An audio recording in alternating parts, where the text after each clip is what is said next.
Ranoucha, ton prof te conseille de faire des transitions à la fin des grandes parties. C'est une triple erreur et je t'explique pourquoi. Première erreur, une fin de partie, c'est très fort. Tu as été l'avocat, tu plaides fort pour la thèse et tu finis en affirmant puissamment avec une punchline et en radicalisant ta thèse. Ça, c'est la méthode voyoute. Vous avez le plan ici, vous avez même le minutage. Retenez bien ça, hein, faites une photo d'écran, les gars, parce que c'est ce qu'on va suivre tous à la minute près le jour du bac. Donc, si tu fais une transition à la fin de ta partie, ça t'empêche d'affirmer fort. Parce que imagine, l'avocat il dit oui, il faut plaider pour le oui, il faut vouloir le oui, il n'y a que le oui qui marche, mais en fait on se pose la question, mais est-ce que c'est vraiment vrai? Bah non, ça c'est typiquement le début d'autre chose, tu vois, tu ne peux pas te couper l'herbe sous le pied. Il faut faire des parties très puissantes, et par contre commencer par une remise en question de ce qui a été dit précédemment. Ça te permet d'éviter de te contredire. On accepte que tu pèses le pour et le contre, mais dans des parties différentes.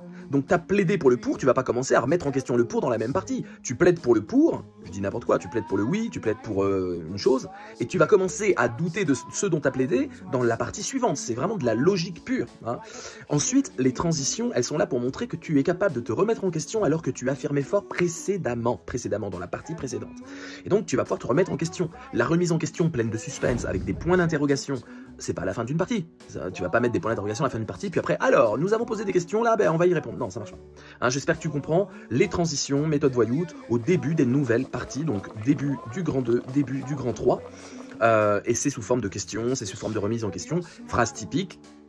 Nous venons d'affirmer, et là tu reformules ce que tu viens d'affirmer, mais pourtant n'y a-t-il pas une contradiction à faire ceci alors qu'en fait on plaide cela, mais pourtant on peut voir qu'il y a des choses qui existent qui n'entrent pas dans les catégories qu'on a dites, et pourtant, mais alors du coup est-ce que ça n'entraîne pas une conséquence complètement absurde? Toi tu as plein de stratégies pour tes transitions, mais le but est de critiquer ce que tu viens d'affirmer dans la partie précédente de façon puissante. Laissez-moi des commentaires, je réponds à vos commentaires, désolé pour l'accoutrement, c'est le matin, je suis tranquille, je bois mon café, et je vous aide à exploser la philo, quel que soit votre niveau, du bac à la fac, à l'agrégation, hein, les amis. Vincent Cespedes, le meilleur sur TikTok, sur la philo, pour baiser le game.